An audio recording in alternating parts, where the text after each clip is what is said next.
Hello दोस्तों, मैं देवेंद्र कुमार आपका महावीर एजुकेशनल पार्क चैनल पर स्वागत करता हूं। आज का हमारा सीटेट हिंदी पेडागोजी का टॉपिक है बहुभाषिकता व बहुसांस्कृतिक कक्षा। दोस्तों, हम शुरुआत करते हैं बहुभाषिकता से। तो बहुभाषी कक्षा क्या होती है दोस्तों? बहुभाषी कक्षा वह कक्षा नहीं होती जहां कई भाषा जानने वाले बच्चे हों।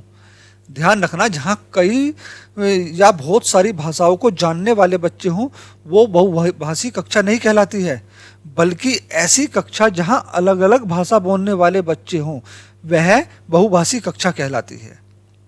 ठीक है दोस्तों।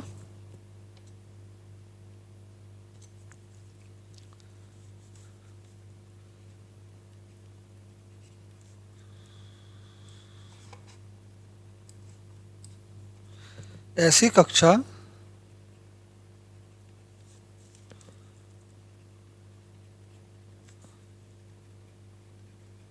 जहां अलग अलग भाषा बोलने वाले बच्चे हों।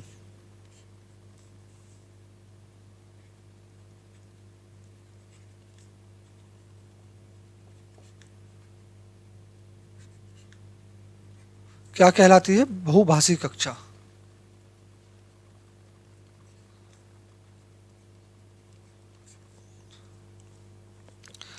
अगला पॉइंट है दोस्तों हमारा, एक शिक्षक को कक्षा में बहुभाषिकता को एक संसाधन के रूप में लेना चाहिए। तो दोस्तों, बहुभाषिकता को एक संसाधन के रूप में क्यों लेना चाहिए? तो दोस्तों, बहुभाषिकता क्षमता जो होती है, बहुभाषिक क्षमता संज्ञानात्मक वृद्धि, सामाजिक दृष्टिकोण, अच्छा चिंतन या फिर कह सकते हैं अपसारी चिंतन और बौद्धिक उपलब्धियों के स्तर को बढ़ाती है। इसलिए भाषाओं को विद्यालय में एक संसाधन के रूप में प्रयोग किया जा सकता है। ठीक है दोस्तों, मैं थोड़ा सा लिख देता हूं। बहुभाषिक क्षमता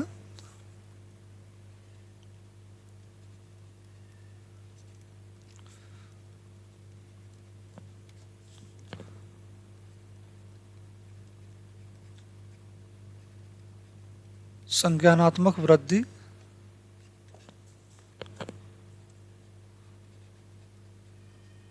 सामाजिक दृष्टिकोण या सहिष्णुता भी बोल सकते हैं, अपसारी चिंतन, विस्तृत चिंतन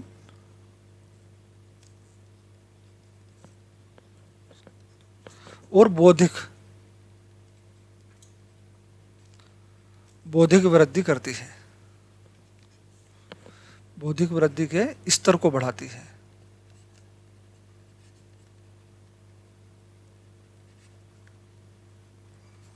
ठीक है दोस्तों, एक शिक्षक को कक्षा में बहुभाषिकता को एक संसाधन के रूप में लेना चाहिए, लेकिन एक संसाधन के रूप में क्यों लेना चाहिए बहुभाषिकता को? तो ध्यान रखना, बहुभाषिक क्षमता जो है बच्चे में संज्ञानात्मक वृद्धि, सामाजिक दृष्टिकोण, अपसारी चिंतन या फिर विस्तृत चिंतन और बच्चे के बौद्धिक स्तर को बढ़ाती है। इसलिए बहुभाषिकता को एक संसाधन के रूप में लेना चाहिए। अगला पॉइंट है दोस्तों, शिक्षक को प्रत्येक छात्र की भाषा को भी सम्मान देना चाहिए। ऐसा नहीं है दोस्तों कि बच्चे की जो है मातृभाषा है, बच्चा अपनी मातृभाषा में ही आके कक्षा में शुरुआत करता है बोलने की और शिक्षा की, तो ऐसा नहीं है। एक अध्यापक को जो है बच्चे की मातृभाषाओं का सम्मान नहीं करना चाहिए या उसको अपनी भाषा जो उसकी खुद की या जहाँ वो रह रहे हैं, जहाँ और बच्चे पढ़ रहे हैं वहाँ की मातृभाषा के रूप में शिक्षा दे, नहीं। जबकि आरटीई और एनसीएफ 2005 के द्वारा यह कहा गया है कि प्राथमिक स्तर तक जो शिक्षा मिलनी चाहिए बच्चे को, यानी नर्सरी से लेकर 8वीं कक्षा तक अगर बच्चे को जो भी शिक्षा देनी है वो बच्चे की मातृभाषा के रूप में दें या बच्चे की मातृभाषा के द्वारा दें। तो शिक्षक को किसी की भी मातृभाषा को जो है अनदेखा नहीं करना है, उसकी भाषा को सम्मान देना है। अगला पॉइंट है दोस्तों हमारा, बहुभाषिक कक्षा प्रारंभ में शिक्षक के लिए एक चुनौती है, लेकिन बाद में यह एक संसाधन का काम करती है जिसका उपयोग शिक्षक एक औजार की तरह करता है। दोस्तों, यहाँ से सीटेट में क्वेश्चन बना हुआ है, ध्यान रखना। ठीक है, बहुभाषिक कक्षा जो है किस तरह की कक्षा है? तो ध्यान रखना, बहुभाषिक कक्षा एक सकारात्मक कक्षा है और ये एक संसाधन का काम करती है। यहाँ से क्वेश्चन बना था सीटेट में, बहुभाषिक कक्षा जो है को बहुभाषिकता को एक शिक्षक किस रूप में ले सकता है, नकारात्मक, ऋणात्मक, ठीक है ना, या फिर प्रतिकूल, इस तरह से। तो ये एक संसाधन के रूप में ले सकता है, बहुभाषिक कक्षा को एक शिक्षक संसाधन के रूप में ले सकता है। लेकिन शुरू में बहुभाषिक कक्षा जो होती है शिक्षक के लिए एक चुनौती होती है, ठीक है दोस्तों। शुरू में बहुभाषिक कक्षा शिक्षक के लिए एक चुनौती है या बाधक हो सकती है, लेकिन बाद में यह एक संसाधन का काम करती है जिसका उपयोग शिक्षक एक औजार की तरह करता है। यहाँ से भी सीटेट में क्वेश्चन बना हुआ है, ठीक है, जिसका उपयोग शिक्षक औजार की तरह करता है। अब ऐसा क्यों है? तो दोस्तों ध्यान रखना, जो अलग अलग भाषिक पृष्ठभूमियों से बच्चे आते हैं दूर दूर से, जरूरी नहीं है आपके स्कूल में एक ही जगह के बच्चे पढ़ रहे हों, हो सकता है वे बच्चे, कुछ बच्चे बाहर से आके पढ़ रहे हों, बाहर राज्य के हों, किसी दूसरे राज्य के हों, तो वहाँ की भाषिक पृष्ठभूमि अलग होगी, जाहिर सी बात है। तो अलग अलग भाषिक पृष्ठभूमियों से होने के कारण बच्चों के शब्दों और उनके बोलने में, बच्चों के शब्दों को उनके बोलने में अंतर पाया जाता है, भिन्नता पाई जाती है, ठीक है। इसलिए भाषिक पृष्ठभूमि के आधार पर किसी को भी पीछे नहीं छोड़ा जा सकता है। ध्यान रखना, बच्चों की भाषा विविधता को एक संसाधन के रूप में प्रयोग किया जा सकता है, ठीक है दोस्तों। अगला पॉइंट है, बच्चों की तीव्र जिज्ञासा उन्हें एक दूसरे की भाषा सीखने का अवसर देती है। बच्चों के अंदर जो जिज्ञासा होती है वो बहुत तीव्र होती है, और उन्हीं की यही जिज्ञासा, ठीक है ना, यही जिज्ञासा बच्चों को एक दूसरे की भाषा सीखने में मदद करती है।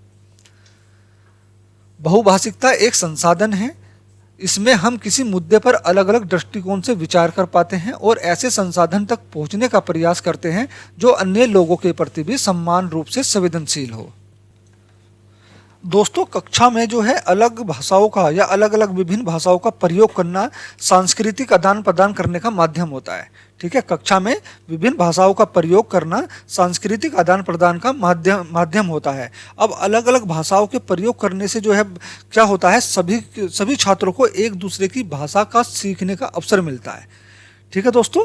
अलग अलग भाषाओं के प्रयोग करने से सभी छात्रों को एक दूसरे की भाषा को सीखने का अवसर मिलता है। सभी बच्चे एक दूसरे की भाषा को सीख पाते हैं, समझ पाते हैं, और अपनी मातृभाषा का सम्मान करने के साथ साथ वे बच्चे दूसरे बच्चों की भी मातृभाषा का सम्मान करते हैं और उनकी संस्कृतियों का भी सम्मान करते हैं, क्योंकि हमारी संस्कृति और भाषा अलग है, वहाँ की संस्कृति भाषा अलग है। अगर सभी बच्चे अलग अलग भाषा या अलग अलग संस्कृति के बच्चे एक ही कक्षा में हैं तो इससे क्या होगा, इससे सकारात्मक प्रभाव पड़ेगा अन्य बच्चों पर भी, ठीक है। इससे क्या होगा, बच्चों में एक दूसरे की भाषा को जानने की, भाषा को सीखने की जिज्ञासा उत्पन्न होगी और उनको भाषा सीखने के अवसर भी प्राप्त होंगे।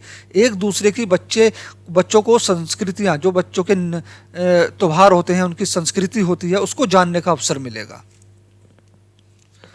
अगला पॉइंट है दोस्तों, कक्षीय वातावरण पर बहुभाषी का अनुकूल प्रभाव पड़ता है। तो यहाँ से सीटेट में दोस्तों क्वेश्चन बना हुआ है, बहुभाषी कक्षा का जो है कक्षाई वातावरण पर कैसा प्रभाव पड़ता है, प्रतिकूल, ऋणात्मक, नकारात्मक या फिर अनुकूल। तो ध्यान रखना, कक्षाई वातावरण पर बहुभाषी का अनुकूल प्रभाव पड़ता है, यानी सकारात्मक प्रभाव पड़ता है। अगला है दोस्तों, शिक्षक के शिक्षण प्रक्रिया पर बहुभाषी का प्रयोग शुरू में प्रतिकूल या बाधक तथा बाद में संसाधन या औजार के रूप में शिक्षक इसका प्रयोग कर सकता है। दोस्तों देखिए, एक शिक्षक जो है सभी राज्यों की भाषाएं नहीं जानता, सभी राज्यों की मातृभाषाएं नहीं जानता है, ठीक है ना। तो शुरू में क्या होता है, बहुभाषी कक्षा में शुरू में शिक्षक में जो है प्रतिकूल या बाधक, ध्यान रखना, प्रतिकूल या बाधक प्रभाव पड़ता है, क्योंकि शिक्षक अभी बच्चों की मातृभाषा को ठीक से नहीं जान पाता है। लेकिन जब वह धीरे धीरे बच्चे की मातृभाषा को जान जाता है तो उसके बाद बच्चों की मातृभाषा या बहुभाषी कक्षा संसाधन का कार्य करती है, शिक्षक के लिए एक संसाधन का काम करती है और शिक्षक इस बहुभाषी कक्षा का एक औजार के रूप में प्रयोग करने लगता है। अगला पॉइंट है दोस्तों, बहुभाषिक कक्षा विद्यार्थियों के शब्द भंडार में वृद्धि करती है और उन्हें अपने विचारों को अपनी मातृभाषा के रूप में अभिव्यक्त करने में मदद करती है। तो दोस्तों देखो, शब्द भंडार में वृद्धि तो होगी, जहां एक कक्षा में कई भाषाएं बोलने वाले बच्चे हैं। अब कहीं पर आप सपोज करिए, कहीं पर रोटी को, हमारे यहाँ रोटी को रोटी कहा जाता है ना, और किसी राज्य में रोटी को चपाती कहा जाता है, किसी राज्य में रोटी को ब्रेड कहा जाता है। तो यहाँ क्या हो रहा है, यहाँ क्या हो रहा है, यहाँ जो है बच्चों के शब्द भंडार में वृद्धि हो रही है। वे एक ही वस्तु को कई नामों से जानने लगे, एक ही वस्तु के कई नाम जान गए। तो क्या हुआ, इससे बच्चों के शब्द भंडार में वृद्धि हुई।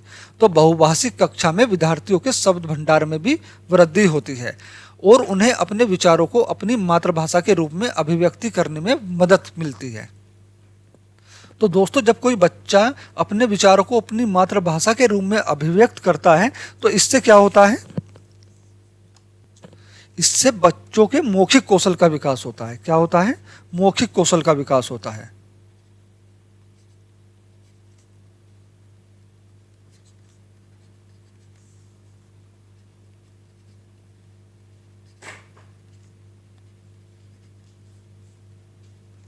मौखिक कौशल का विकास होता है।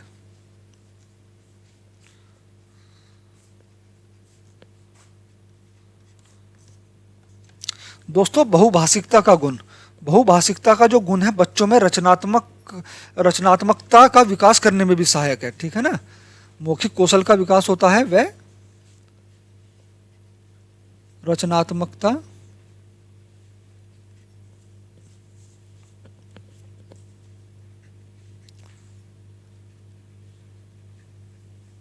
का विकास भी होता है।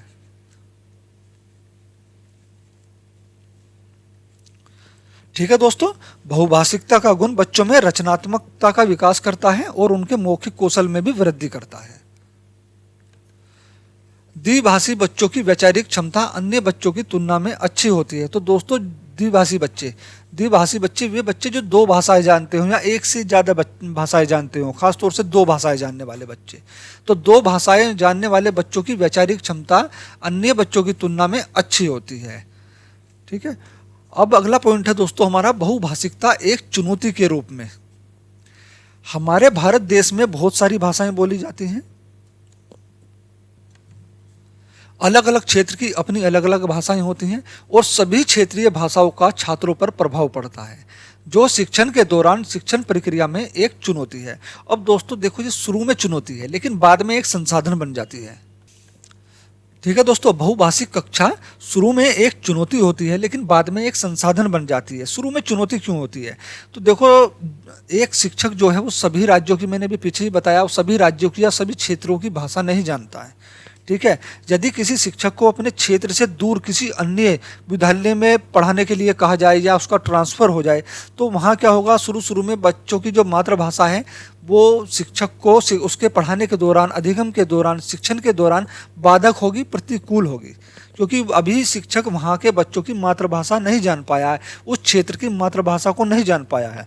लेकिन जैसे ही वे बच्चों की मातृभाषा, उस क्षेत्र की मातृभाषा को जान जाता है तो वो एक संसाधन का कार्य करती है, फिर एक शिक्षक के लिए एक संसाधन का कार्य करती है। तो जैसे एक शिक्षक को अपने क्षेत्र से दूर किसी अन्य क्षेत्र में पढ़ाने के लिए कहा जाता है, वह शिक्षक वहाँ की भाषा नहीं जानता जो उस क्षेत्र में बोली जाती है, तो वहाँ शिक्षक के द्वारा बच्चों को पढ़ाना क्या होगा, एक चुनौती होगा। लेकिन जैसे जैसे वह बच्चों की भाषा जान जाएगा, वो एक चुनौती ना होकर एक संसाधन हो जाएगा। ठीक है, तो बहुभाषिकता शुरू में एक चुनौती होती है या प्रतिकूल होती है, बाधक होती है, लेकिन बाद में सकारात्मक होती है और एक संसाधन के रूप में एक शिक्षक इसका उपयोग करता है। ठीक है, बच्चों पर क्षेत्रीय भाषाओं का प्रभाव। तो दोस्तों, बच्चों पर क्षेत्रीय भाषाओं का प्रभाव, देखिए दोस्तों, भारत एक बहुभाषी देश है, यहाँ पर बहुत सारी भाषाएं बोली जाती हैं, जबकि हमारे भारतीय संविधान की 8वीं अनुसूची में 22 भाषाओं को शामिल किया गया है, लेकिन 22 भाषाओं से भी हमारे हर देश में, भारत देश में बहुत सारी भाषाएं बोली जाती हैं। ठीक है ना, और सबकी विभिन्न, मतलब अलग क्षेत्रों की जो है अपनी अलग भाषा होती है और सभी क्षेत्रीय भाषाओं का जो है छात्रों पर प्रभाव भी पड़ता है, जो शिक्षण प्रक्रिया में एक चुनौती है।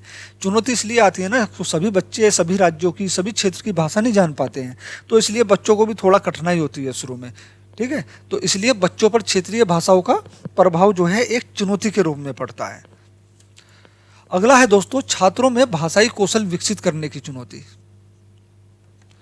दोस्तों, भाषाई विविधता के कारण छात्रों को भाषा कौशल के विकास में चुनौतियों का सामना करना पड़ता है।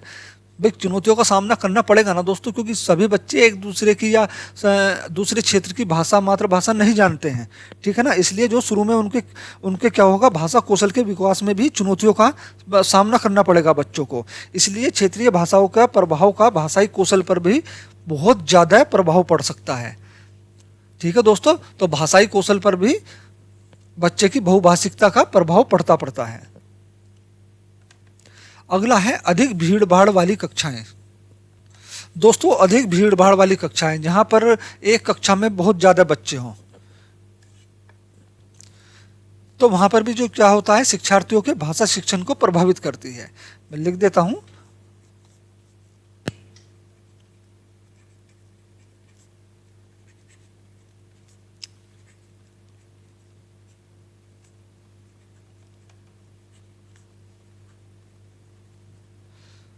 अधिक भीड़ भाड़ वाली कक्षाएं आमतौर पर शिक्षक की जो भाषा है वाली कक्षाएं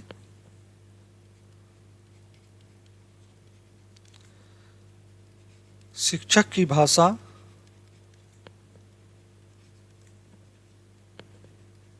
को प्रभावी ढंग से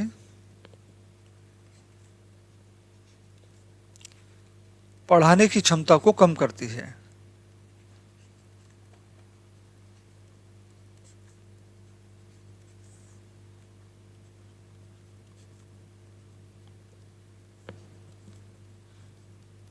और शिक्षार्थी यानी छात्रों के भाषा शिक्षण को भी प्रभावित करती है, ठीक है दोस्तों।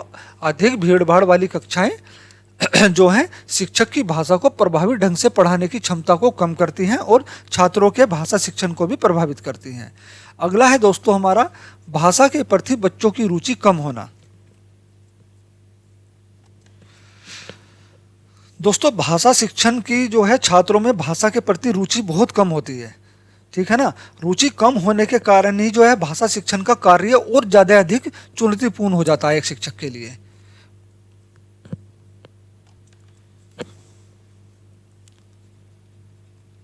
भाषा शिक्षण की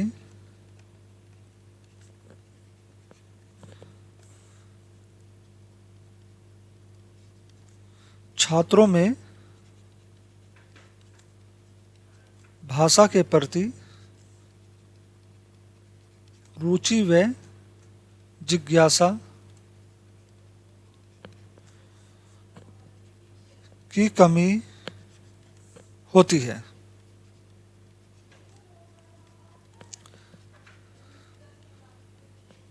जिससे भाषा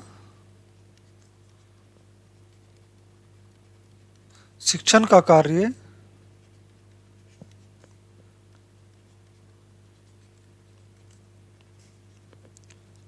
अधिक चुनौतीपूर्ण हो जाता है।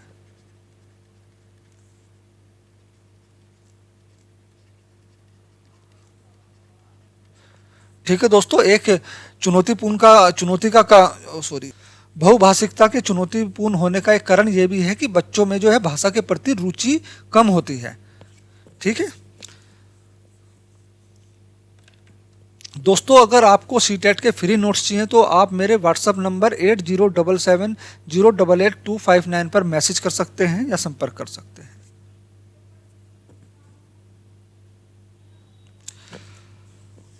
अगला पॉइंट है दोस्तों हमारा बहुसांस्कृतिक कक्षा। तो दोस्तों बहुसांस्कृतिक कक्षा, जैसे मैंने अभी बताया बहुभाषिकता या बहुसांस्कृतिक कक्षा क्या होती है।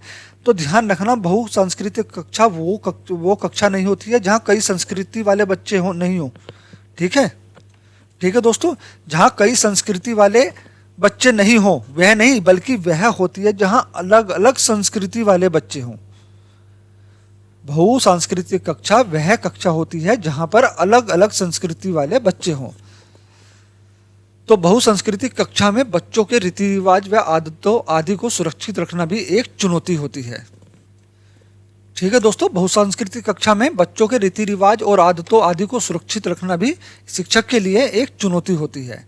अगला पॉइंट है, बच्चे कक्षा में अपनी संस्कृति की पृष्ठभूमि को लेकर प्रवेश करते हैं, इसलिए विभिन्न आयोजनों कार्यक्रम के द्वारा सभी संस्कृतियों का सम्मान करना चाहिए। तो दोस्तों बच्चे जो हैं अपनी संस्कृति, अपने क्षेत्र की संस्कृति को लेकर विद्यालय में प्रवेश करते हैं। वो विद्यालय बाहर भी हो सकता है उनके क्षेत्र से, और उनके क्षेत्र में भी हो सकता है। इसलिए विभिन्न आयोजनों, विभिन्न कार्यक्रमों, विभिन्न प्रोग्राम, 26 जनवरी, 15 अगस्त या और भी कार्यक्रम होते हैं स्कूलों में, तो उनके द्वारा जो है सभी बच्चों की संस्कृतियों का सम्मान करना चाहिए और उनको अपनी संस्कृतियों को उजागर करने का मौका देना चाहिए। अगला पॉइंट है दोस्तों, बहुसांस्कृतिक कार्यक्रमों का आयोजन करके छात्रों को अन्य संस्कृतियों के विषय में जागरूक किया जा सकता है। इससे क्या होगा, बच्चे एक दूसरे की संस्कृतियों के प्रति सकारात्मक होंगे और एक दूसरे की संस्कृतियों को जानेंगे और एक दूसरे की संस्कृतियों का सम्मान भी करेंगे। अगला पॉइंट है दोस्तों हमारा, बच्चे एक दूसरे की संस्कृतियों को जान सकें, शिक्षक को ऐसा अवसर उपलब्ध कराना चाहिए। छात्रों की संस्कृति के संदर्भ में शिक्षक को स्वयं भी रुचि लेनी चाहिए। अगर एक शिक्षक भी छात्रों की संस्कृति में रुचि लेगा तो दूसरे छात्र भी उसकी बच्चे की संस्कृति में रुचि लेंगे। तो छात्रों की संस्कृति के संदर्भ में शिक्षक को स्वयं भी रुचि लेनी चाहिए, इससे छात्र भी रुचि लेंगे। दोस्तों हमारा आज का ये टॉपिक यहीं पर समाप्त होता है। अगर आपको वीडियो अच्छी लगी हो तो प्लीज़ वीडियो को लाइक करें, शेयर करें, साथ में चैनल को सब्सक्राइब करें और बेल आइकन प्रेस कर लें, ताकि हमारी सभी आने वाली वीडियो के नोटिफिकेशन आपको मिलते रहें। वीडियो देखने के लिए धन्यवाद।